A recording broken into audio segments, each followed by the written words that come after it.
So, pain curve. Yung pain curve daw sa project management, ibig sabihin is intense preparation or rigid preparation in the start of the project or at the beginning. Kasi habang tumatagal yung project, less preparation ka na. Yung preparation doon, yun ang tinatawag ng pain. Excuse me, yung matrabahong part ng project. Usually at the beginning. Kasi habang tumatagal yung project, less preparation ka na. So, yun yung ibig sabihin ng pain curve.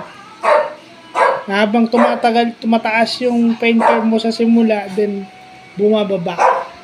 Hanggang sa halos wala ka ng preparation towards the end. So, yun yung maganda na natututunan natin sa project management.